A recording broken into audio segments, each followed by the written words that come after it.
Bonjour, on se retrouve aujourd'hui pour une nouvelle vidéo pour vous aider à apprendre la résilience aux enfants de maternelle, en âge de maternelle, en 3 étapes.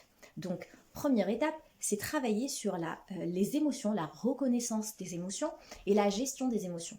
Donc, identifier son émotion pour savoir la gérer ensuite.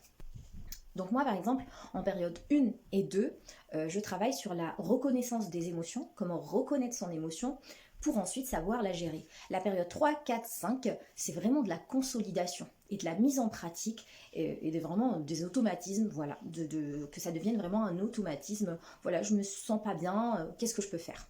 Tout simplement. L'étape 2, c'est identifier les situations où les paroles ou le comportement négatif des paroles positives et bienveillantes et de l'attitude bienveillante. Comment ça? À travers des ateliers et à travers des jeux de rôle. Donc ce que je fais, c'est que je mets les enfants en coin regroupement.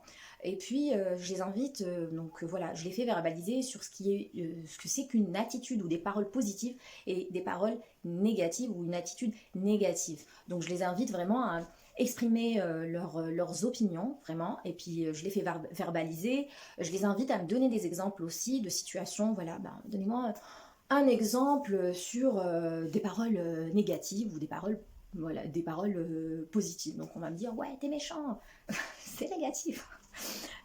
Donc voilà, les enfants en règle générale ils aiment beaucoup cette étape de voilà papoter, dire ce qu'ils pensent des choses et puis donner des exemples des situations de leur quotidien, etc. Parfois ça saute quand même du coq à l'âne, mais on aboutit toujours, on reste toujours dans le même centré quand même sur l'exercice et ça donne de très bons résultats.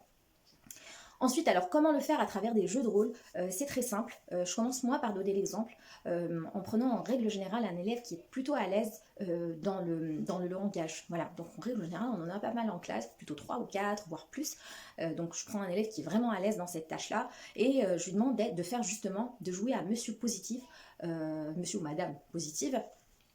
Et moi, je suis Madame Négative du coup. Moi, je dois dire des paroles qui sont plutôt négatives, qui, euh, qui plombe le moral et défaitiste. Et puis lui, il doit essayer, ou elle doit essayer de me donner des exemples et me sortir de cet état d'esprit-là plutôt.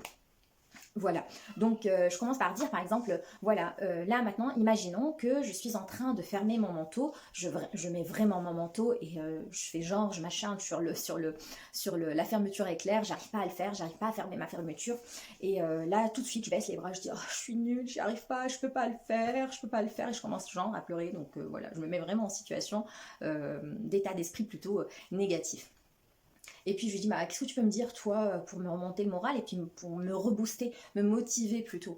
Donc, et là, l'enfant, comme on avait déjà donné des exemples en amont, des paroles positives, etc., ou négatives, il va me dire, allez, courage, essaye encore, tu vas y arriver cette fois-ci, tu vas voir, allez, recommence encore jusqu'à ce que tu y arrives. Et puis, pac, là, je ferme mon manteau, je lui montre, ah ouais, chouette, ça y est, j'ai réussi, merci à toi de m'avoir aidé à justement passer, à réussir ma tâche. Donc ensuite, on change de rôle, on inverse les rôles.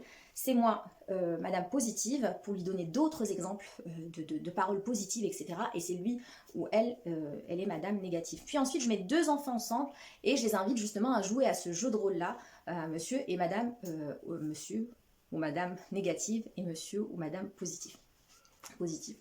Voilà. Ensuite, troisième étape et dernière étape. Là, je prends vraiment l'enfant vraiment en situation d'échec où il commence à vraiment perdre confiance et par exemple il n'a pas réussi un exercice, il commence à s'énerver, à s'exciter, à vouloir se lever, partir, faire autre chose, etc.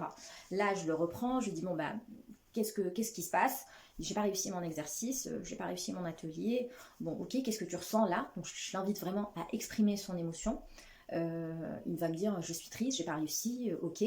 Qu'est-ce que tu penses? Est-ce que c'est plutôt monsieur positif là ou voilà ton attitude? Est-ce que c'est une attitude de monsieur négatif ou c'est une attitude de monsieur positif? Il va me dire non, c'est négatif, je me suis quand même levée et j'ai pas fait mon truc, j'ai laissé tomber, etc. Donc ok, qu'est-ce que tu peux te dire à toi-même maintenant pour te rebooster et te remettre à travailler et réussir ta tâche? Là, il va me sortir les petites paroles qu'on s'est déjà dites en atelier et en jeu de rôle. Donc, non, je vais réussir, je vais recommencer encore jusqu'à ce que je réussisse, etc. Et là, comme par magie, l'enfant se remet au travail Donc la motivation est liée et tout y est. Donc c'est quoi le but de cet exercice-là? Un, apprendre aux enfants à gagner et acquérir de la confiance en eux. Parce que oui, la confiance en soi, c'est une conséquence et ce n'est pas une cause de l'échec. Deux, à gagner en motivation, qui est pareil aussi. Le manque de motivation, c'est une conséquence et non pas une cause de l'échec. Et trois, donc leur apprendre à gérer leurs émotions et puis à être plus résilient. Et puis surtout être plus autonome. Donc le but de la dernière étape et de cette façon de faire les choses, c'est vraiment petit à petit répéter les mêmes paroles, répéter les mêmes situations, répéter le même mécanisme pour que cela devienne automatisé chez l'enfant et que l'enfant par lui-même va se dire ok, j'ai pas réussi, il n'aura plus besoin de la maîtresse ou du copain qui va lui dire ci ou ça, par lui-même il va se dire hop, je reconnais cette situation, j'ai déjà vécu, voilà, bah, je vais recommencer encore et je vais pas lâcher prise. Et je peux vous dire, quand je commence à faire ça en règle générale, monsieur et madame positif, je l'introduis en période 3, et puis on continue à bosser dessus, période 3, 4, 5, en période 5, je vois des élèves vraiment transformés et c'est des élèves qui sont vraiment très très très résilients et voilà, ils n'abandonnent pas au premier échec. Donc voilà, j'espère que cette vidéo vous a plu. Je vous invite vraiment à mettre le petit pouce et vous abonner à la chaîne et puis je vous dis à très bientôt pour une nouvelle vidéo.